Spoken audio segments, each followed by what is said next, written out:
Hi, everyone. I want to welcome you to the annual Careers in Public Health panel with the BSPH. My name is Elisa Crossman, and I'm an undergraduate advisor in the Herbert Wertheim School of Public Health and Human Longevity Science. Tonight, we will hear perspectives from 4 professionals working in various careers within the field of public health.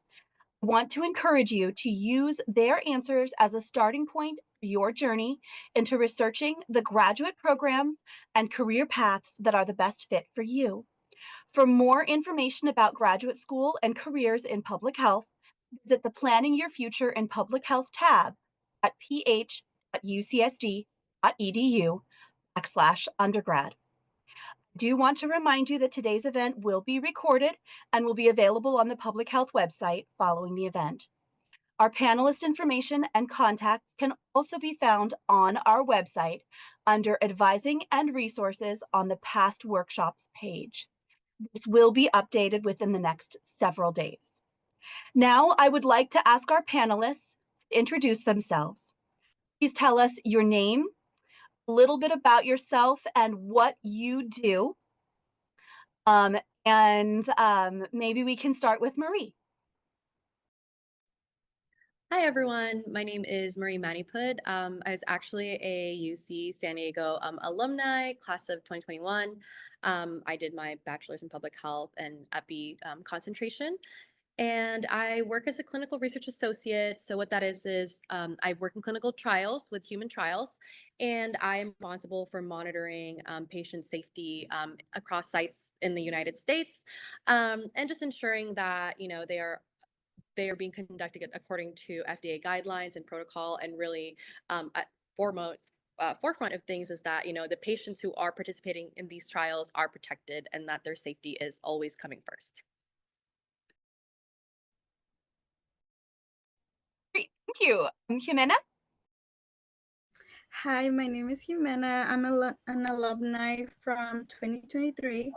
I recently I graduated from UCSD not knowing exactly what to do, and I had a mind of going to grad school right away, and I did apply, got accepted to several schools, but then last minute decided that I wanted to gain like experience before moving on, just because I wasn't sure if I really wanted to focus on specifically public health. So what I do right now is I work for a clinic at a health center. I'm a case manager, and I have a lot of projects. I usually meet with patients, provide case management services to those who have been hospitalized, incarcerated, or the unhoused population. And then recently, our clinic started a program which is like the street medicine, and I like do outreach. And yes, and then when I first joined, it was like a completely new program. So I assisted the program manager to come up with like the case management program at the clinic. Thank you. And Janine? Hi, everyone. My name's Janine Nakvi. I had a little bit of a different path from the other speakers. I have my PhD in psychology. And then I did my postdoc at UCSD with a cardiovascular epidemiology fellowship. So that's kind of how I intersected with public health. Now I am a clinical research scientist at a company called Omada Health.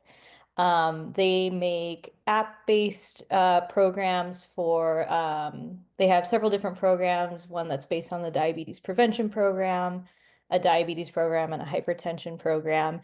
And it's all geared towards helping our members improve their self-management and their health. Thank you. And Ernesto? Sure. Ernesto Ramirez. I have a PhD in public health from the joint doctoral program between SDSU and UCSD. I graduated a very long time ago. Well, somewhat long time ago. It's like 9, 10 years ago now. But I am the director of research science at Evidation Health, where we focus on really what we call like patient-mediated real-world data. So trying to tell the story of what happens about health in the everyday life. Most of my focus is on digital health. So we support small to super large scale, what's called decentralized trials. So trials where people don't have to come into a clinic. Typically they're observational trials. So on behalf of biopharmaceutical companies, tech companies, digital health companies like Omada Health, we follow people around, see what happens, look at their Apple Watch data and their Fitbit data, deploy surveys, all sorts of things to really understand what we call health in everyday life. Thank you. Those of you who were paying attention as our speakers actually introduced themselves, you might have noticed a trend. This was not intentional, but we actually have 3 out of our 4 speakers are working in research. But as you can hear, they're all sort of doing different things. And so I think this is going to be a really interesting conversation tonight. Jimena is going to be kind of representing some of our community health and our healthcare administration type of work. But I think it's going to be a really interesting conversation to have with our clinical researchers. So let's jump right into it. Nesto, would you like to get started with us? Can you tell us a little bit about why you chose your career in public health and why you're passionate about it? Sure. So my research, my graduate degree, all of that has been about basically working at different scales. So I did my undergrad and my master's program was in exercise science kinesiology at Arizona State University, trying to understand why people are physically active and why they're not physically active, strapping accelerometers onto people. But I wanted to kind of keep going bigger than just doing small interventional trials, and public health was the way to see how do you kind of make an impact or understand impact at a much larger scale. I think one of the nice things is it's a great public health is a great way to be exposed to the full swath of what health means, both at the local, all the way from a local level to the global level.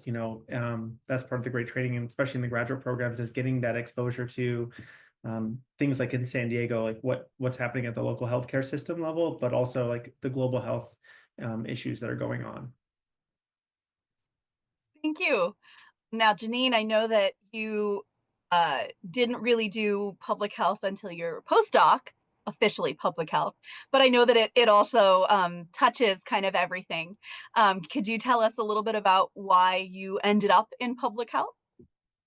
Yeah, definitely.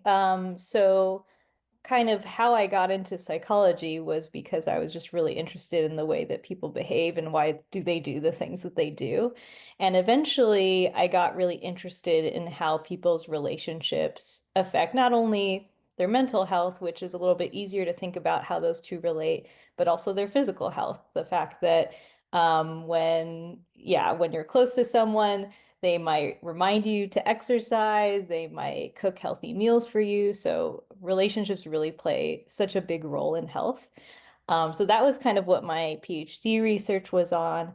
And then when I did my postdoc at UCSD, I continued that line of research, but focused on it within the context of cardiovascular disease. So kind of thinking, again, at this larger scale, like Ernesto was talking about, how do people's relationships affect their likelihood of getting certain cardiovascular diseases or dying from cardiovascular disease?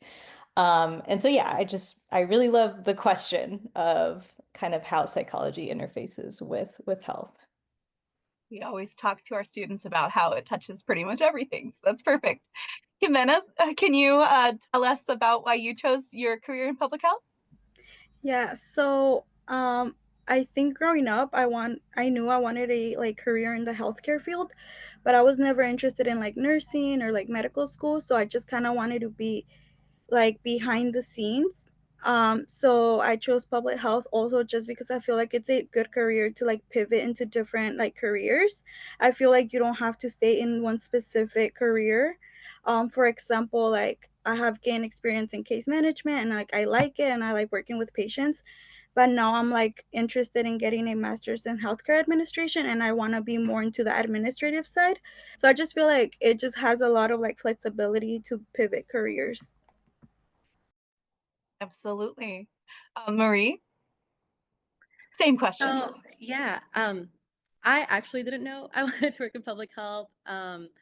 I genuinely like stumbled upon it. I think like many other probably students in this um, meeting, I kind of came in thinking I was pre-med, and honestly, that's really all kind of the career that I knew. And I think just because, growing up, there's not a lot of careers that are like kind of you see like that are like high visibility besides like working in a hospital or like being an engineer. I don't know, like those sorts of things.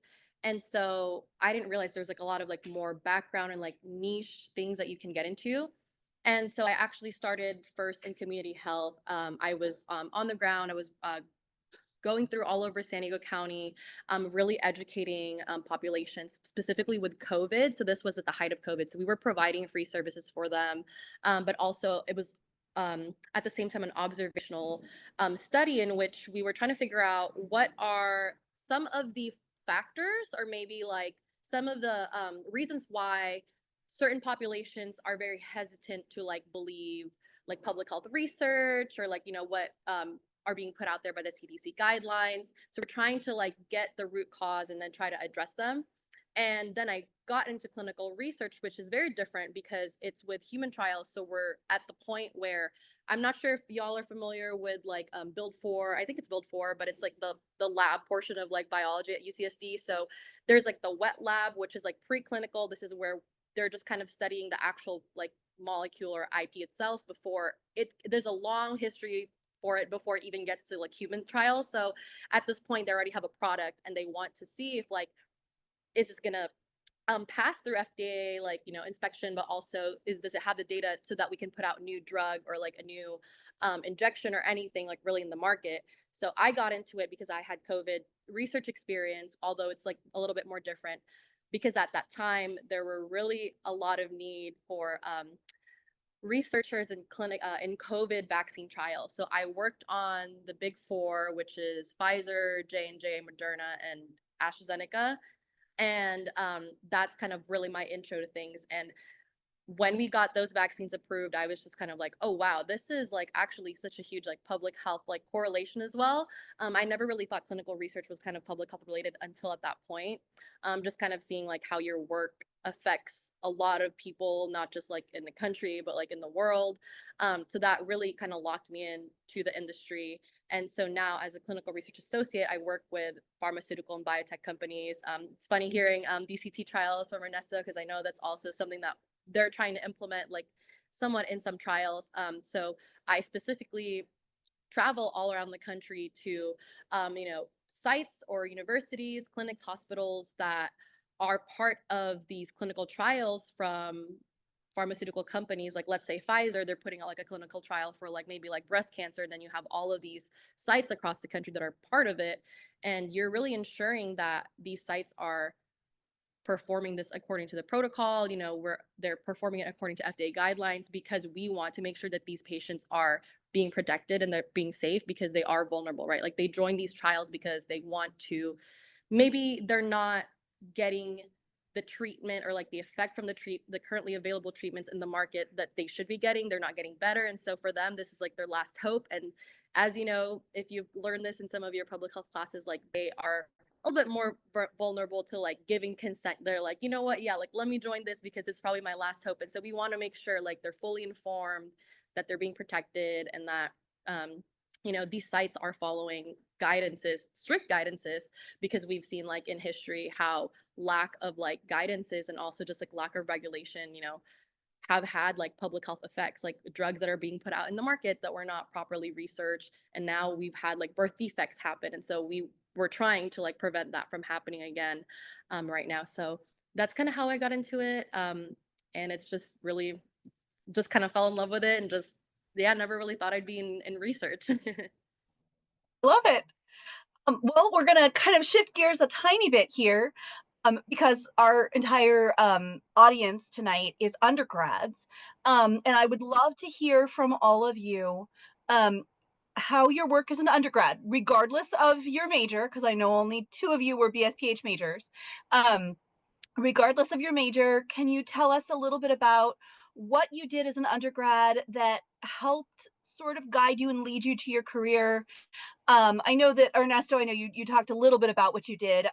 Maybe think about the types of experiences that were maybe interdisciplinary experiences or hands-on experiences, things that maybe weren't just going into the classroom. What do you think helped you the most? And what do you wish that you could have done differently? Janine, can we start with you? Yeah, sure. Hopefully this will be an interesting perspective. I don't know if there's any transfer students in the audience, but I was a transfer student. So I transferred from a community college in California to UCLA. So I only had 2 years at UCLA, so I had to really make the most of it. It's not a lot of time to get research experience, but by that point, I knew that I wanted to do research.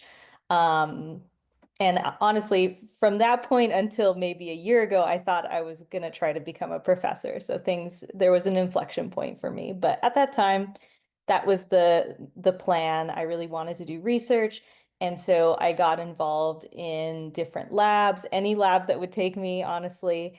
Um, and I do think it's important to remember at that time, if you're interested in research, just try to get any experience. It's okay if it's not like exactly, what you're interested in.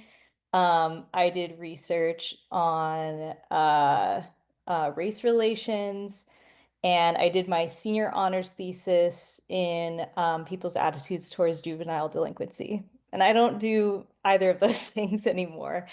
But it still definitely helped me in terms of getting some research experience. So then that could catapult me into some of the other things that I did.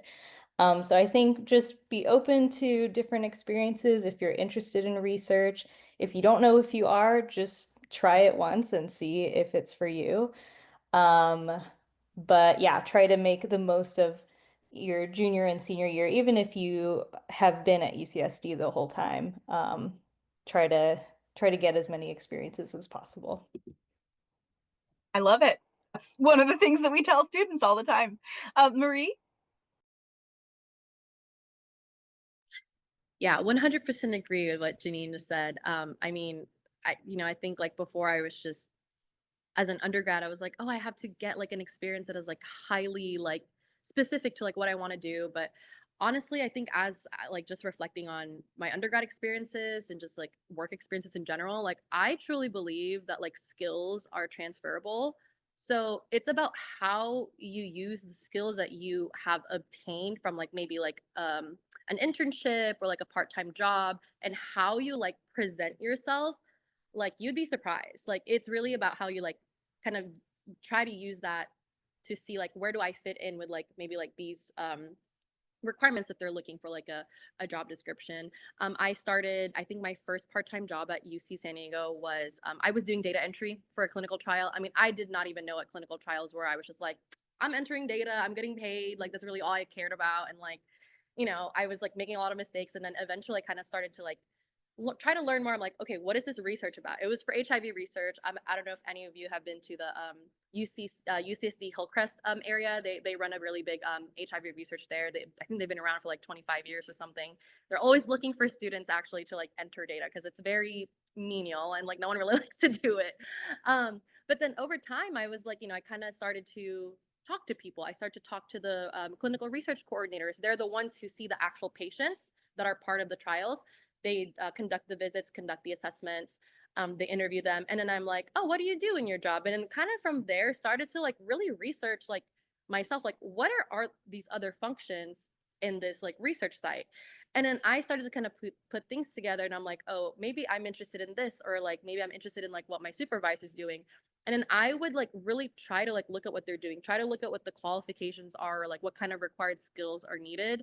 And I really try to see how I can position myself to be in like that kind of situation as well, and trying to learn more, or trying to like ask them, I'm like, hey, how can I get to your point? Like that's how I started to like kind of expanding my network, I guess.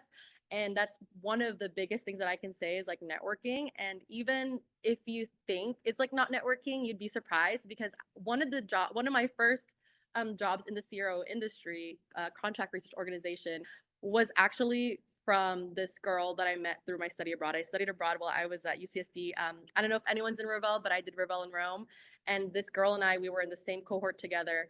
And then like 5 years later, she's like, hey, like I see you're working clinical research. Like company's actually looking for like a CTA. Like I think you'd be a good fit. And then next thing you know, I got the job.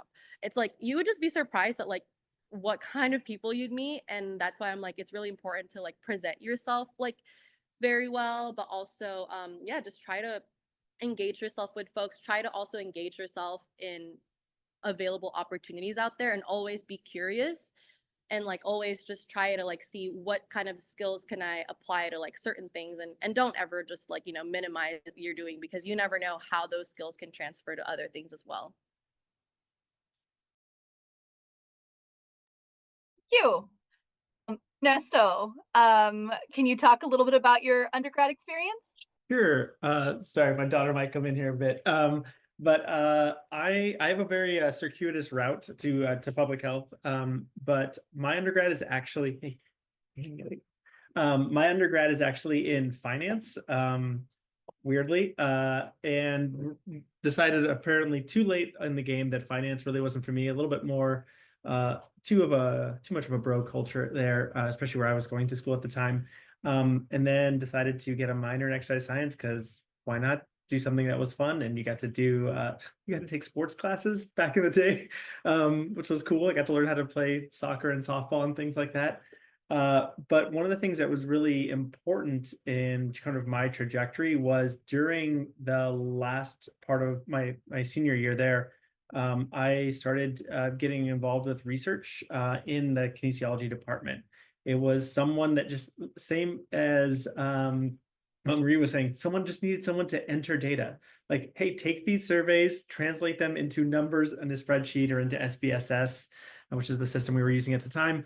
And that was like my first foray, was just latching onto that and then learning a lot more about how research is done, all the way from how do you design a study, how do you collect data, how do you interface with, in that case, we were working with a lot of the Native American and American Indian communities in Arizona. How do you do that work? And then how do you actually translate all of that work into something that becomes available to the public through publications and conferences and things like that? And that experience of kind of seeing step by step how research is done just catapulted me through the master's program, and then entering a PhD program with just a ton of experience, of being able to presenting at conferences and putting together abstracts and things like that. I'll say like one of the biggest things that, well, at least for me and like the work that I do, was being able to work with data early on provided a lot of experience that really grounded me and kind of my expertise in the field as well. Thank you. Jimena, can you tell us a little bit about what your undergrad experience was like? Yeah, so my undergrad experience was a little odd just because of COVID. So I didn't really have like the full 4 years. Freshman and sophomore year, like we did online learning, so there wasn't like a lot of opportunities. But then my junior year, I got a part-time job, and I would say just try to get like, if you're able to get a part-time job or an internship, even if it's not like exactly like related in the field that you want to. So I actually got a part-time job in marketing, and I thought it was really fun. But yeah, I did a lot of network, and I just feel like it's really important to network with like professors or other students. And then I did a research. I had an internship in research my senior year, and I got an amazing mentor, and she like pretty much like, taught me a lot of stuff. We did research with community health workers and promotoras, and that's kind of like what got me into like case management. We like, I helped her like translate information from English to Spanish, and we delivered that to like promotoras in the community here in San Diego for those who were Hispanic or is like Spanish speaking. So I just feel like networking is like I feel like it's like essential, And don't be shy. Like sometimes you might feel like, oh, they might not want to talk to me, or like, oh, you know, like my professor might not. But honestly, like I feel like they get excited when students go into like office hours or like that. But I'd say like research or join a club that you're interested in, even if it doesn't have to do anything with your career. I feel like also that's just like networking. It's like really good for you. Love that so many of you had similar but different sorts of experiences, and I really appreciate hearing everyone's perspective on that. And having spoken to many faculty members, they actually get very excited when you come to office hours. So you're absolutely right. Kimena, if I can continue with you, can you tell us a little bit about like your typical day, and is there anything that took you by surprise when Yeah, you started? so what I like about my current job right now is that not every day is the same day. So that's like what took me to surprise. But I like that. I'm the type of person that can get bored easily. So I like that my every day is different.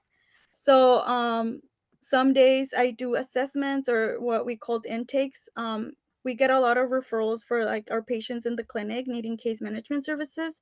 So then I do the intakes, the assessment, and then one day I might get a call and be like, can you meet this patient at the hospital? They need like support. And then another day I might be like, they ask me, can you go to the jail? And like, so I go to the jail with like my team, and then sometimes do info sessions at the jail to let the clients know that their services once they get out, and we can start working with them. And then other times I also, you know, conduct home visits or go and do street medicine. So I do a lot of the stuff, and then on slower days, that's when I input a lot of data. And like recently, like our clinic has been collecting data on the social determinants of health screening within our patients and within the community. So I've been working on that, and after inputting data, like I like analyzing it, and so that's what kind of like got me into like, oh, I should get a master's in healthcare administration. And then I have also been behind the scenes of like, because our program is completely like because of a grant. So I've also got like experience like writing grants and letting them know like, you know, like extending the program, why it's important. So I just feel like I just do a lot. But I think it's like good that I like dip my toes in different areas. So yeah, like not every day is not the same, so can be chaotic, but I like it. I love it. Could I popcorn over to Marie? Could you tell us a little bit about your day and kind of what maybe surprised you? Yeah, of course. So for me, I'm not like I think when I first thought of research, it's like, yeah, I'm writing, research like papers and protocols. So I'm not involved in that at all. I'm more on operation side, like I'm on the ground. I'm what they call like a road warrior. So my day to day is like I could be traveling to a site anywhere in the US. So hopping on a plane, going to the site. I would say like on average 2 weeks out of the month I'm not home. I'm just traveling wherever they need me to be. And then like for the other two weeks I'm at home. And it's quite, there's a lot of like movement, there's a lot of flexibility in the schedule. So if you like that, if you're not like, I don't want to be like working like a set amount of hours, like, or going to the office, like this might be a good job for you. It's definitely like exciting. It has its pros and cons. But when I am on site, when I go to visit hospitals and university systems, clinics, research sites. So I work with the site staff there. Where I work with a doctor that's acting as the principal investigator, the site staff, and I look at the data that they've collected from the patients who are part of the trials. I'm mainly looking at, what's the quality of the data that they're entering? Are there any errors, or we call them deviations? Is there any issues like at the site that I need to address? Do I need to retrain them? I also need to be, I not that I need to be like fully like an expert in what the therapeutic area is that I'm working on, but I need to have some knowledge. So I'm also in the background, learning about what I'm working on. So right now I'm working actually on an asthma study and a COPD study. So I have to like do my own research as well on indications, what kind of tests they usually do. So that way, when I'm talking to like the research site, I have like some sort of background and I'm understanding a little bit of the data that they're entering, and really making sure that they're compliant. If there are any like major flags, major issues, I have to report that back to the sponsor or the pharmaceutical company that is running the trial. So I monitor specifically, I write my reports. And then from there, really after all that, we could be dealing maybe towards the end of the trial when we're at that FDA submission, we could be dealing with the FDA and just see what they need. So we can address that and hopefully cross our fingers and get an FDA approval. And then when I'm at home, I'm just pretty much like acting like as a liaison between like the sites that I support and also the sponsor that I'm working with. I'm trying to see how we can better run the clinical trials on the road. Yeah. Thank you. Ernesto, could you tell us about your typical day and anything that took you by surprise? Sure. So in my role, I sort of I do a lot of weird things. I manage a team of principal investigators. They're putting together trials and supporting trials on behalf of like our clients and conducting research. We do our own internal research. So part of that is putting together research projects, proposals, and studies. I do a lot of what would be probably considered like consulting work, which is someone comes to us and says, what's like a recent one? Oh, we want to learn about the relationship between cognition and sleep in perimenopausal women. How would we do that? And it's about like really thinking through, all right, well, what are your end goals? What are the things that you want to really see at the end? Not like what are the analysis outcomes, but what are those objectives? And then going backwards and building that. So a lot of my work is really problem solving. People come to us with a problem, or there's a problem with the study that we're running. How do we go about solving that problem? And then about 25% of my day is actually working with the data that we collect and figuring out how to answer new problems. And so I think what surprises me is how much I work kind of up and down the stack. You would think that as you kind of grow in your career, like, oh, I stop having to do these other things, but those things never really go away. Today I'm writing SQL statements, I'm working in Python and doing some analysis, helping find and identify people that meet certain criteria for certain research projects, and building dashboards, and then writing. I do a lot of writing a lot of documents, but I also am like a very big advocate for writing as a thinking process. So I think that's probably is one of the things that's most surprising is how much time I spend when I'm not in a meeting, how much time I spend writing. That is something that's very different, I think, for a lot of our students, because so many of our undergrads don't have to do a lot of writing for their major. So it's good to know. Thank you. Janine? Oh my gosh, I will just say, yeah, writing, I've done more writing than I ever expected to do. And when I transitioned to industry, I thought I was going to do less writing, and I am not doing less writing. But it's different, and it's, I would say, more fun than the last type of writing I was doing. But in terms of my day-to-day, I was kind of reflecting. One thing that has always surprised me is that like how everything is the scientific method when you're in research. Like you start doing these toy experiments when you're in fourth grade, and you might do some, in your degree, and it just feels like, oh, this is fake. It's not really real research. But like that's it. Like once you master that and that cycle, it just becomes more and more complex, the kinds of questions that you answer. But like really understanding how, how to do a literature review, how to transform a research question into like a study design, how to analyze the data. Those are all things I do in my day to day, every single day. And one other thing that I wanted to highlight is that when I was an undergrad coming into graduate school, I felt like really weak in my math skills. I didn't feel like that was a particular strength of mine. And now basically all I do is statistical analysis. Like that is a huge strength of mine. And so like I would say, if you feel like you're not so strong in writing or you're not so strong in math, like those are skills that can be developed. That's not set in stone. You can definitely develop those skills. Love it. I always learn things in these panels too. So thank you, everybody. I think next question that we have is, what advice can you give to students who are struggling to decide about their future career plans? Janine, you're still on my screen. Why don't you start? Wow, this is like the hardest question that you have asked so far. How to decide what to do. Um, Very strangely, I also gave like a career talk earlier today. It just happens to be the day of career talk. And one of the things that my PhD advisor told me is that she really believed you could be happy doing many different things. Like she thought she was going to be a journalist, and that's what she would have done if she didn't become a professor.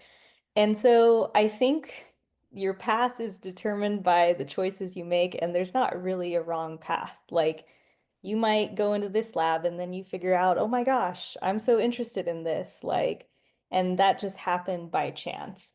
And so, like I was kind of saying before, I would just say try things out. Some things will come together, some things won't. But just try things out. I love it. Jimena.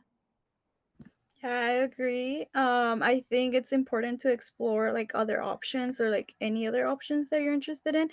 And I think my biggest advice would be that it is okay if your path is not linear. It's okay if you're in a career and if it doesn't feel right or you're not happy, it's okay to pivot and try new things. I think one of the a lot of students, or at least I was hard on myself just because I wanted to go to grad school right away. And I was like, okay, like I graduated from UCSD. Okay, the next step is grad school. And then I felt like that wasn't right for me at that time. I felt like I wasn't ready. So then I decided, to like take a gap year, which turned into 2 years. I'm barely going to start my master's this fall. And I think at the beginning, I was a bit hard on myself and I was like, oh, I should have gone to grad school. I would have already been graduating. But then I've been reflecting and I'm like, you know what? Like, I learned so much from my current job and my current role that I don't regret like taking those 2 gap years. And I just think it's like, it is okay. Like, at the end of the day, like, everything will work out. Just like, do not stress about it. Yeah, I think that's my biggest advice. I think that's the hardest thing, because definitely students stress about it. So thank you. Marie, could you tell us your advice? Yeah, I think only you really know kind of where you're at. Like there's so many factors. I mean, like we could like kind of say like, oh, try things out or like maybe explore this, but like there are like a lot of factors I think that are not seen that only you know or like it's different for everyone. So me personally, I think I really had to let go of like, oh, I have to have a certain title or like a certain level of degree to be perceived like prestigiously or like, get more like respect from people. And like letting that go, honestly, I just like unloaded like so much like burden on me. I definitely felt what Jimena was saying because when I was graduating, a lot of my peers and like my close friends were immediately going straight into grad school. I was like, oh, maybe I'm kind of dumb. Like maybe I guess I wasn't good enough to go to grad school. But like I also, I mean, a part of me was like it just didn't make sense. I had to take some student loans to finish my undergraduate degree. Financially, I was like, I don't think I can take on more loans to go to grad school. I need to take a little bit of a break. And also I didn't even know what I wanted to do. I was like, was I just going to go to grad school blindly, drop, I don't know how, I don't even know how much grad school is nowadays to finish. There are not as much grants and financial aid when you're a grad student. The interest rates for them are also higher. So I was just like, I don't know what I'm gonna do. And then I worked and I like explored my career and stuff. And I was able to kind of make like a little bit more of like a clear decision now that I'm 6 years into this, I'm like, you know what, I'm ready to take on more schooling, that because I'm very intentional about it. It's not because I want to have something to show for people around me, because that definitely is a pressure, especially just the kind of environment that I grew up in, where like if you don't have a certain kind of degree or like a certain kind of like job title, it's like you were like less. So I think if you just let go of those certain expectations and do what works for you, it's fine if you're like, you know what, as of right now, this doesn't make sense for me. I need to maybe take a little bit more time. Maybe I have certain situations or like kind of factors in my life that I need to address. That's fine. It's not that like you're behind or like you're not following like a certain path. It's just that like honestly, I was really surprised. I'm just gonna say it out there. Like, I was surprised to like know a lot of my peers at UC San Diego was like, getting their like tuition paid for and stuff like that. Like, you have to like just stop looking at, oh, this person was able to do it, but like just know that everyone has a different situations. Maybe some people have more support, maybe some people don't. We're all just like trying to do what we can. So try to just do what's best for you, and it's okay if it's not what other people are doing. Thank you. And Ernesto. I don't really know how much more I can add. There's such great comments already. I will just reiterate that there is no one true linear path. I thought I was going to go from my master's, get a PhD, get a job as a associate professor, do research, get tenured, the whole thing. I took very long to get my PhD, probably one of the longest. And like even towards the very end, considered like completely dropping out. I was like, you know what, I don't need to do this. The research doesn't excite, like the problem, my dissertation, it's not really that exciting. I'm doing doing more interesting, cool stuff that isn't my research, getting exposed to lots of other interesting things, and but ended up deciding got to finish for lots of different reasons, and it's still like that ended up like opening up a lot of doors for me.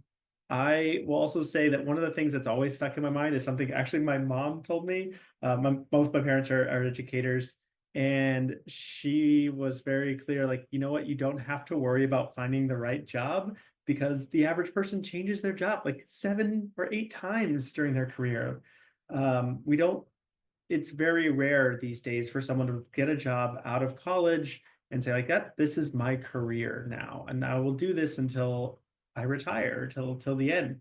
And so finding something and being okay with switching, I think, is something just to keep in mind, and making sure that whatever you do find, you're learning about something, you're getting challenged, and that you are growing in some way. Love it. I think this was a wonderful discussion. Thank you all. I know that we have a little bit more time, um, and I know that we got one question in the chat. And students, if you have additional questions, please go ahead and throw those in the chat as well. The question that got sent to me in the chat was regarding going and talking with professors in office hours. And I know that we all kind of had agreed that this was a really good idea. And the question was if you had any advice on the types of topics to talk about with professors in office hours. So if any of our panelists want to jump in, please go ahead and feel free. Go ahead. Okay, yeah. So I guess for me, just like if you just want to talk to them, you could also just ask them about like their career and how they got there, or just ask them if they could give you any advice. Or I would also, what helped me was for example, like every quarter I would introduce myself at the beginning of when the quarter started, and then just let them know, like introduce myself. And yeah, just like they'll like let you know about their career, or I feel like career topics is always like a good little like icebreaker. And then also, I'm not sure if Sally Romero's still there, but she's like a great person to talk to. Like, she's really sweet and she loves to like, tell her story on how she got there. So yeah. I'll follow up this. I think generally going into office hours is being curious, just coming with a sense of curiosity, I think really helps. Having a couple questions or a couple of like topics that you really want to know about. As someone who has had, it's been a long time now, but did teach like undergrad courses, don't go in for answers, go in with questions, or looking for answers, I guess. And I think one thing is trying to understand what do you want to get out of it? Are you looking for mentorship? Are you looking for networking or connections? The nice thing about, you know, all of your professors, all the people that are teaching your classes is they know a lot of other people's on campus. So if you say, you know what, I am actually, you know, my family's been touched by cancer. I'm really interested in potentially like cancer research. They probably know people on campus that are really deeply involved with that or can get you connected to labs in lots of different ways. So I think just being very just open with people. And then the other thing is just following up. And when you do, someone does connect to you, someone does like help make that connection, is just making sure you say thanks. And yeah, that's it.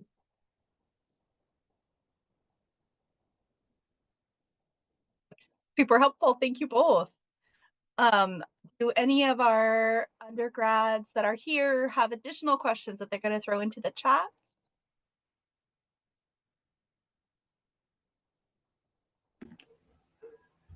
I'll I have answer a question. oh, Oh, oh, go oh, ahead. sorry. Go I ahead. have a question. So I have a question. I recently learned in public health that the World Health Organization is now determined that there are commercial determinants of health.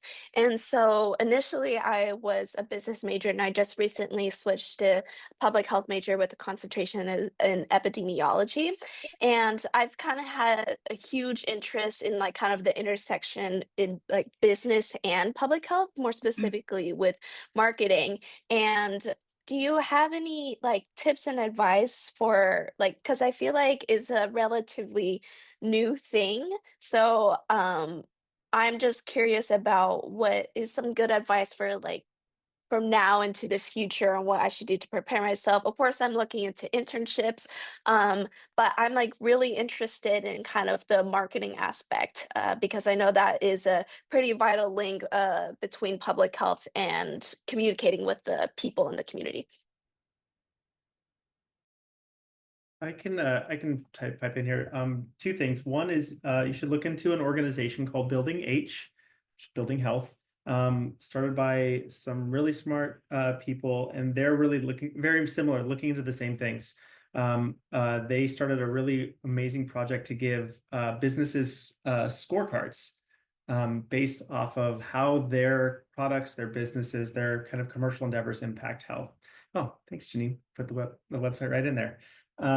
That's a really great resource. And then the other thing I would look into is looking how people put together public health campaigns. So public health campaigns and messaging is marketing. It's just you're not marketing soda, you're marketing vaccinations, you're marketing, you know, getting tested regularly, you're marketing being physically active, you know, dietary changes, that type of thing. It's a I will say it's always somewhat of a losing battle because the dollars are not as much as obviously in the regular commercial world, but it's so valuable and important, and it changes all the time. A friend of mine is works or runs a nonprofit that they do public health communications and campaigns here in the US, but also across the world. And their big push now is they use influencers. And wasn't a topic when I went to grad school. It wasn't even a thing. But now like that's a big part of what they do is understanding how do you use people to actually give messaging out in the world that's going to impact people in a positive way. The other Thank thing you that so I would much for your say, help. Oh, mhm. the other thing that I would say is that there is a health promotions class that's going to be taught for the summer, PH 91 Ooh, health promotions. Yeah. okay, So I'll definitely take a look into that. Mhm. it is remote, so go ahead and look into that.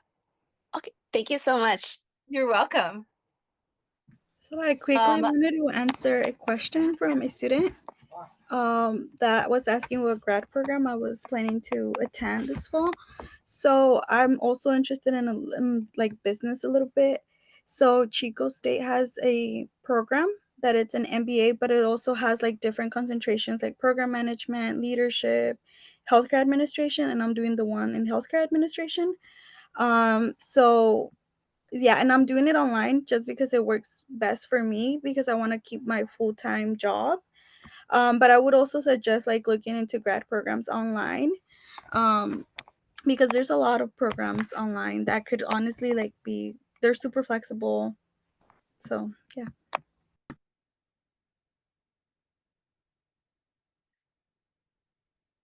Thank you.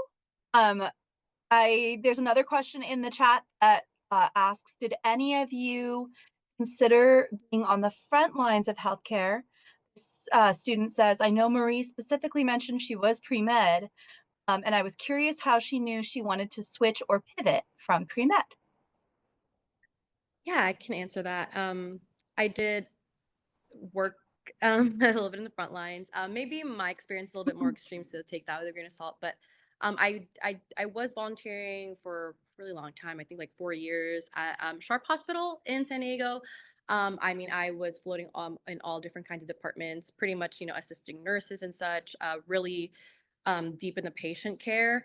And what I already knew, I was like, I'm not sure if like direct patient care is for me, or like, caring for like sick, like specifically sick people was for me. I like just seeing how that operated, the culture too, and I think the lifestyle. Um, my family was also, are all hospital workers. They're working 7 days a week, sometimes weekends, like, I mean, night shifts, anything you could think of. I was already having hesitations about it. I was like, I don't think this is the kind of lifestyle I want for myself. I am still passionate about health, but I'm like, do I have the I think the grit to do that kind of job? I'm like, I'm not sure. And then it really got tested when I was working community health, because we were frontline. So not only were we like, conducting that research at the same time, but we were providing the firsthand care to these folks, because it was for underserved communities in San Diego County. So they were for Spanish speaking, Tagalog speaking, Arabic speaking, and African American population. So we traveled to them. We would set up COVID testing sites, and this was back in a day where COVID tests were like out of stock. This was like the only way that these people can get these tests, and they usually come from like lower income communities, like lower income areas. And we're there setting up camp, whether it's raining, whether it's like sunny, until like whatever wee hours of the night. People are lined up like for hours just to get care. And I'm gonna be honest, it was not for me. I really couldn't handle it. I think, I had to be honest with myself. Like, I genuinely um applaud folks who work in the front lines, but in my experience, I was like, I don't think I have the strength. And it's okay if you don't.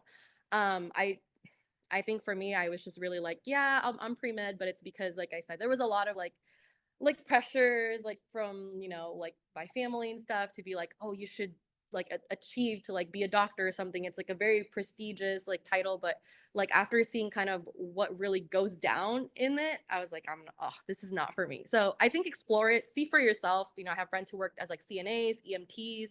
They have all sorts of experiences, and I think that will really tell you if you want to keep doing that kind of job. Thank you. Thank you. We have a couple other questions in the chat. One specifically for Janine. This is from one of our transfer students.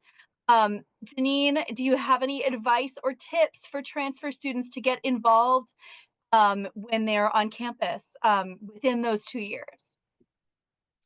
Yeah, like I said before, I would like not be too concerned about like finding the most perfect fit if you want to work with someone or if you want to do research. I would say that getting any kind of experience is going to be so helpful. Like other people were saying, like I just did data entry, and you learn so much about the research process by doing that. So I would say um, you have to look a little bit harder. Like I hope that the resources at UCSD are great and better than they were back in the day. But it can be difficult for transfer students. And so I think networking with your fellow transfer students, if there's, transfer associations, that can be really helpful. trying to network in your classes and like see what are people doing, what labs are they in, or what who are they working with. Just trying to put yourself out there, which I feel like is really difficult in a very short period of time. But that can really go a long way. Thank you. I think we have time for one more question, and we've got a couple in the chat. I'm trying to answer them as well to the best of my ability. But one of the other questions that we got was about applying for graduate programs. So those of you who have gone through the process of applying for graduate programs, could you talk a little bit about your advice, how to choose grad programs, how you decided that grad programs were for you in the first place, sort of where they should get started? I think for me, I had to first like decide whether I wanted an in-person or online. Right before I decided to take the gap year, I was like, oh, I want to do it in person. So I like researched in person, but then like, now that I have my career, I'm doing it online. But I think one of like my biggest advice for grad school is reach out to the advisors. Sometimes they will call you, or they will call you a lot if you sign up for like the interest list. But just have time to meet with an advisor, and they ask to send the resume. So I would honestly use them as a resource. Send the resume, send them your personal statement, and then they will give you feedback. And I think that's like just follow up with them. But yeah, just like narrow down the programs and ask questions to each like advisor in each program just to see what best suits you. And then some grad programs do also have interviews. They have online interviews, so I would also just say like, or find them on LinkedIn. That's what I also did. I found them on LinkedIn, connected with them, told them I was interested, and then just try to meet with them even like on Zoom just to get more information on the program. I'll follow up that I think one of the things that really helps in the kind of application process, whether that's a master's or further training like a doctoral program, is having research experience, whatever that is. It could be just data entry. It could be, working on a conference abstract. It could be a publication. Anything that is research or research adjacent, I think really, really helps. The other thing I would really recommend, other than I think Jimena mentioned, talking to the advisors, talking to the people in the department, is talking to other grad students. You really need to talk to the other people that are in the weeds, that are in the thick of it, to understand what's good, what's bad, what do you need to know. It's less so for masters, but I think it's still also important to understand that your advisors are really, really important. Those are the people you're going to learn the most for. Those are going to be your mentors for 1, 2, up to 4 or 5 years. And so really doing your due diligence to see if that's the person you want to be spending your time with and learning from is also, I think, really valuable. Yeah, I have similar advice. Oh, sorry. Did you No, want go ahead. Go Okay, ahead. yeah. Yeah, my advice is pretty similar. I would say one thing to keep in mind, and again, like your career aspirations can change, like that's totally fine. But in this moment, what you want to do, does it necessitate a graduate degree? Because graduate school is fun, but it also sucks. Like, and it's a lot of money a lot of times. And or if they pay for you, it's not very much. So I would really consider like I also came from a family where like, more degrees is higher prestige. And so that was probably also a motivator for me. But it really matters like what do you want to do, what's going to be best for you, because my PhD program was 5 years long. And if I really didn't want to do research, that would have been a long time for me to be stuck doing that. The other thing that Ernesto said that I think is really important and maybe like underemphasized is the fit with your potential mentor. So eventually, when you achieve success and you have all these different grad programs to pick from, and you're trying to figure out, how do I fit with this person, like that relationship could last longer than some marriages. And so you really need to make sure like this is a person I can really work with, at least, from the hour that you get to spend with them, which is really difficult. But the more that you can say, yes, I'm pretty sure I can work with this person and aren't just convincing yourself that you can do that, I think is a good thing. I will follow up with one more thing, just because Janine, you mentioned that you have a psychology background, and something I mentioned to like anyone that's ever asked me, should I go to grad school? I was like, if you want to go to grad school and you get in, the first thing you should do is find someone you can talk to about your mental health. Grad school, if you go to grad school, you start becoming an expert in some particular topic. And it is sometimes very lonely, and it is also very hard work. Like you're there with a bunch of people, you have a whole class, but like your research is your research. And you're there because you're good at what you do and you're smart, and it's very easy to like just take all of that on and just like, all right, I either succeed or I don't succeed because of me. And I will say, like, the biggest mistake I ever made was not talking to someone else, like not talking to another mental health professional about just life in general, what grad school is, how to get through it. I think it's a little bit less, there's more emphasis on mental health and taking care of mental health now in graduate programs, but still, it's so valuable and really, really worth it. It's such a good perspective. Thank you. Thank you all. This was a wonderful conversation. I'm so excited that you were all here. I really, really appreciate the entire panel. Thank all of our attendees for also being here tonight. As a reminder, the video for this will be available. I believe that we will have it available next week. If you want to contact the panelists, we will also have the panelist info available next week on our website. Thank you all again. Have a wonderful evening. Bye.